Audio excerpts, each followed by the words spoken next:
আল্লাহ ওয়ালাদে আল্লাহর ওলিদের জানা যায় অসংখ্য ফেরেশতারা উপস্থিত হয়।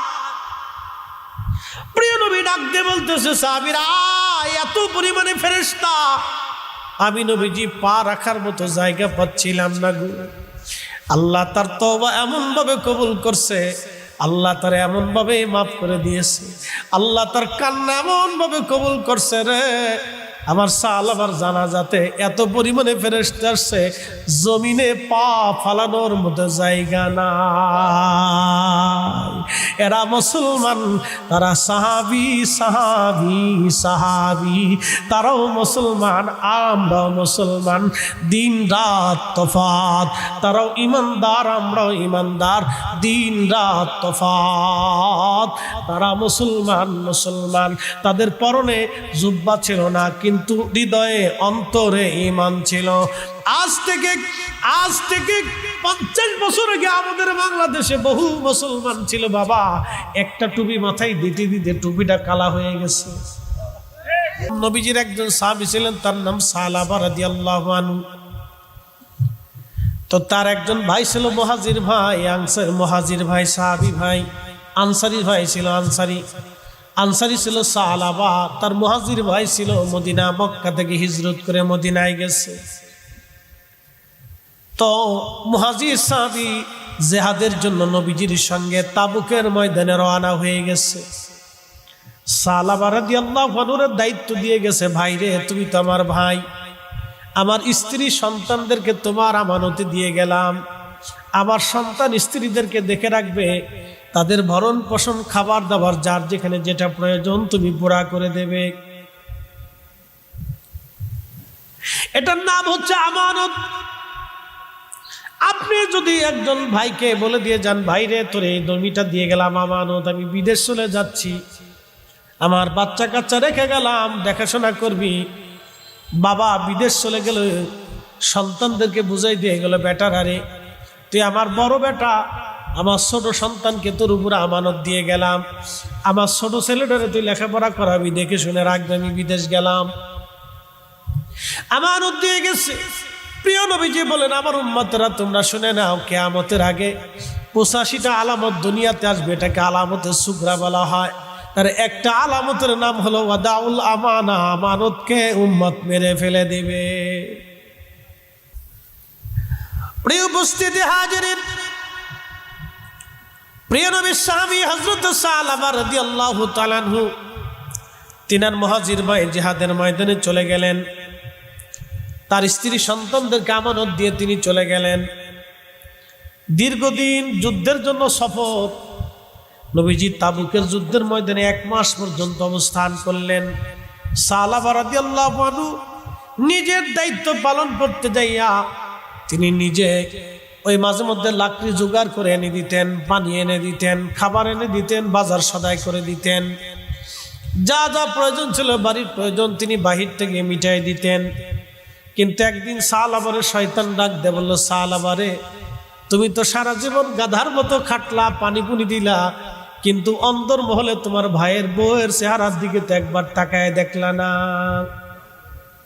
নবীজির সাহাবী সালাবা রাদিয়াল্লাহু তাআলা আনহু শয়তানের ধোঁকায় পড়ে গেলেন। পড়ে যাওয়ার পরে তিনি ভিতরে অন্তর মহলে পর্দা সরাইয়া খাবার দিতে যায়, পর্দা সরায় দেখলেন এক পরমা সুন্দরী নারী তার সামনে দাঁড়ানো আছে। তেনার এই মুহাজির ভাইয়ের স্ত্রী অত্যন্ত সুন্দরী ছিলেন। মদিনার মানুষ তো, মক্কার মানুষ এমনিতেই সুন্দর, তারপরও আরো সুন্দর দেখে সালাবার স্থির থাকতে পারেন নাই। হঠাৎ করেই তার ভাইয়ের তার মুহাজির ভাইয়ের স্ত্রীর হাত চেপে ধরে বসছেন। যখন হাত ধরে বসছে তখনই ওই মহিলা ডাক দিয়ে বলতেছে, ভাইরে আমার স্বামী আমাদেরকে আপনার কাছে আমানত দিয়ে গেছে, আপনি আল্লাহকে ভয় করেন, আপনি কি করতেছেন বুঝতে পারতেছেন কি? আমার স্বামী আপনাদের কাছে আমাদেরকে আমানত দিয়ে গেছে। একবার জোরে বলা যাবে কি আল্লাহু আকবার? ঠিক সালাবা রাদিয়াল্লাহু আনহুর হাত থরথর করে কেঁপে হাত ছেড়ে দিলেন। ওখান থেকে বের হয়ে একটা দৌড় দিলেন। দৌড় দিয়ে শুধু বলতেছিলেন, হায় আফসোস, আল্লাহর হুকুমকে যে অমান্য করলো তার অভয় কি হবে? তার সর্বনাশ হয়ে গেল। আল্লাহর হুকুম যে অমান্য করলো তার সর্বনাশ হয়ে গেল। আল্লাহর অকৃতজ্ঞ বান্দার সর্বনাশ হয়ে গেল। হায় করলো কি সালাবা, দৌড়ায় দৌড়ায় পাহাড়ে চলে গেল। নির্জনে নিবৃত্ত সালাবা কাঁদে, ইয়া রাব্বি, ভুল হয়ে গেছে, আপনি মাফ করে দেন, ভুল হয়ে গেছে, মাফ করে দেন। আর মদিনায় ফিরে আসে না। পাহাড়ে যে কাঁদতেছে, সেজদায় পড়ে কাঁদে, শুধু কান্নাকাটি। তাবুকের যুদ্ধ থেকে সব সাহাবী ফিরে চলে আসছে। সবাই সবার বাড়ি গেল, খোঁজ খবর নিল। তাবুকের যুদ্ধের ময়দানে কোনো যুদ্ধ হয় নাই, শুধু একজন সাহাবী তিনি শহীদ হয়েছিলেন, তার নাম আব্দুল্লাহ যুল বাজাদাইন রাদিয়াল্লাহু আনহু। তিনি তাবুকে ইন্তেকাল করেছিলেন। তিনি ব্যতীত কোনো সাহাবীর আর ইন্তেকাল হয় নাই, আর কোনো সাহাবী যুদ্ধে শহীদ হয় নাই, কারণ ওইখানে কোনো যুদ্ধ হয় নাই। 1 মাস অবস্থান করে নবীজি ফিরে চলে আসলেন। 30,000 সাহাবীর কথা শুনে কাফেররা পালিয়ে চলে গেল। যুদ্ধ করার সাহস কাফেররা দেখায় নাই। একবার জোরে বলা যাবে কি মারহাবা। প্রিয় উপস্থিতি হাজিরিন, মনোযোগ দিয়ে শুনিয়া যান। প্রিয় নবীর সাহাবী সালামা রাদিয়াল্লাহু আনহু পাহাড়ে চলে গেলেন, কান্নাকাটি শুরু করে দিলেন। তার মুহাজির ভাই আসছে, স্ত্রীকে ডাক দিয়ে বলেন, বিবি রে, আমার ভাই সালামা তোমাদের সাথে কেমন ব্যবহার করেছে বলো। তখন স্ত্রী ডাক দিয়ে বলেন, স্বামী রে, আপনার মুহাজির ভাই আনসারী ভাই সালামা আমাদের সব প্রয়োজন পুরা করে দিয়েছে, কিন্তু সে একটা ভুল করে বসছে। আমার সৌন্দর্য মোহিত হয়ে আমার হাত চেপে ধরেছিল। আপনার ভাইটা তওবা নিয়া, মনের অনুশোচনা নিয়ে, ক্ষুধার ভয়ে সে বাড়ি থেকে চলে গেছে। বহুদিন আর সে বাড়ি ফিরে আসে নাই। শুনছি পাহাড়ে চলে যায় বলে কান্নাকাটি করে। আপনি যান, তাকে খুঁজে নিয়ে আসেন। আপনার ভাই আল্লাহর ভয়ে পাহাড়ে চলে গেছে। একবার জোরে বলা যাবে কি আল্লাহু আকবার। হযরত রাসূল কারীমের সাহাবী সালামা পাহাড়ে, মুহাজির সাহাবী খুঁজতে খুঁজতে পাহাড়ে চলে যায়, দেখে সালামা পাহাড়ে এক কোণে বসে বসে কাঁদে। ডাক দেয়া বলতেছে, ভাই সালামা রে, কি জন্য তুমি কাঁদো? আমি তোমার ভাই ফিরে আসছি। সালামা ডাক দেখা, ভাই রে, আমি খোদার হুকুম অমান্য করে ফেলছি, আমানত আমি নষ্ট করে ফেলছি রে ভাই, আমি অনেক বড় অন্যায় করে ফেলছি, আমি সেই জন্য কাঁদতেছি। বলে, ভাই তুমি মদিনায় ফিরে চলো। বলে, না রে ভাই, আমি আর কোনোদিন মদিনায় ফিরে যাব না, যদি আল্লাহ মাফ না করে মদিনায় ফিরে যাব না। একসাথে বলবেন আল্লাহু আকবার।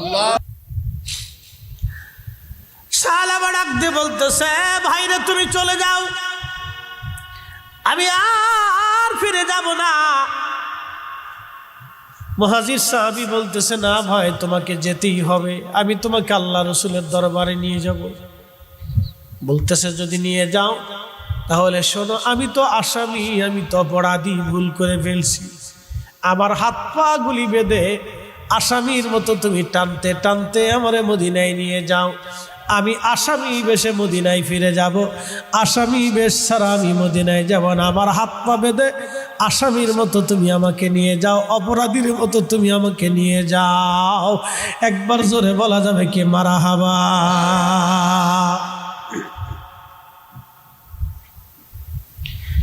হাত বাঁধা হলো, হাত পা গুলি বেঁধে ধরে টানতে টানতে পাহাড় থেকে নিয়ে আসছে মদিনায়। লা ইলাহা ইল্লাল্লাহু মুহাম্মাদুর রাসূলুল্লাহ সাল্লাল্লাহু আলাইহি ওয়াসাল্লাম। পাইকপাড়া কেন্দ্রীয় জামে মসজিদের বার্ষিক তাফসীরুল কোরআন মাহফিল সুন্নি মহাসম্মেলনের সম্মানিত সভাপতি জনাব হযরত মাওলানা হুসাইন আহমদ নোমানী সাহেব, পাইকপাড়া কেন্দ্রীয় জামে মসজিদের মোহতারাম খতিব জনাব মোহাম্মদ ফারুকুল ইসলাম আনসারী সাহেব, পাইকপাড়া মসজিদের সম্মানিত সভাপতি এবং আজকের আমার আগে যিনি অত্যন্ত চমৎকার করে আপনাদের সামনে তাকরীর করেছেন, দারুস সুন্নাহ মাদ্রাসার সম্মানিত সাবেক আরবি প্রভাষক উস্তাদুল উলামা আল্লামা মৌলানা ফরিদউদ্দিন আহমদ সাহেব মাদ্দাজিল্লাহুল আলী, জনাব হযরত মৌলানা কারি ফজলুর রহমান হুজাইফি সাহেব, জনাব হযরত মৌলানা হাফেজ আখতারুজ্জামান সাহেব, হাফেজ বেলাল আহমদ সাহেব সহ সকল সম্মানিত আলোচকবৃন্দ, আমার প্রিয় সফর সঙ্গী মৌলানা আব্দুস সবুর আল হাবিবি সাহেব সহ সকল উপস্থিত এলাকার গণ্যমান্য ব্যক্তিবৃন্দ, সম্মানিত মুরব্বী, কলিজার টুকরো যুবক, পর্দানিশীল আমার সম্মানিত মা বোনেরা, মাইকের আওয়াজ যত দূর পর্যন্ত যাচ্ছে সকলকে মোবারকবাদ।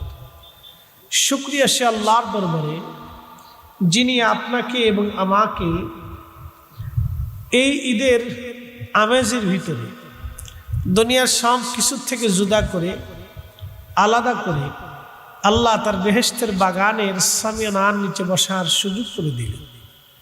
সেই জন্য আল্লাহর আসমানে আমরা একসাথে শুকরিয়া আদায় করে বলি আলহামদুলিল্লাহ। আলহামদুলিল্লাহ।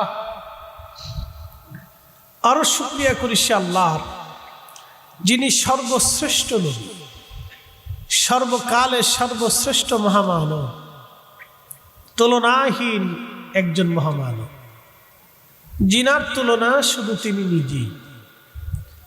তিনি আল্লাহর সবচেয়ে নিকটতম মেহবুব, মেহবুব আলা,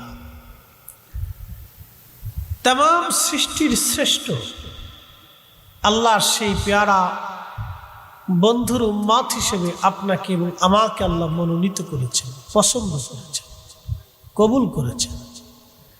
সেই জন্য আল্লাহর আসমানে আমরা একসাথে আবার শুকরিয়া করে বলি আলহামদুলিল্লাহ। আলহামদুলিল্লাহ। আমার বিষয়টা অত্যন্ত চমৎকার। প্রিয় উপস্থিতি, আমি আমার বিষয়ের উপরে আপনাদেরকে উপস্থাপন করার চেষ্টা করব। আমরা পৃথিবীতে আসছি, আবার চলে যাব।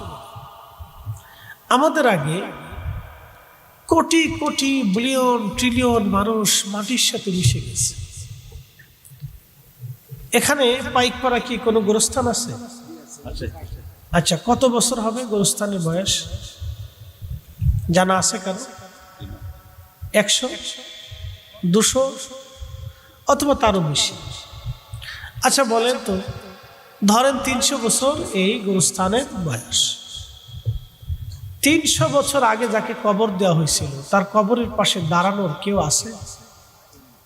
একসাথে বলে তো বাকি 300 বছর পরে আমাদের কবরের পাশে দাঁড়ানোর কেউ থাকবে?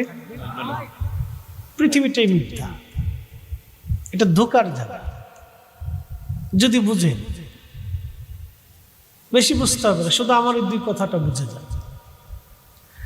300 বছর আগে যাকে কবর দেওয়া হয়েছিল তার কবরের পাশে আজকে দাঁড়ানোর কেউ নাই। বাকি 300 বছর পরে আমাদের কবরের পাশে দাঁড়ানোর মতো কেউ থাকবে না। মাঝখানে কি জন্য আসলাম? কেন পৃথিবীতে আসলাম?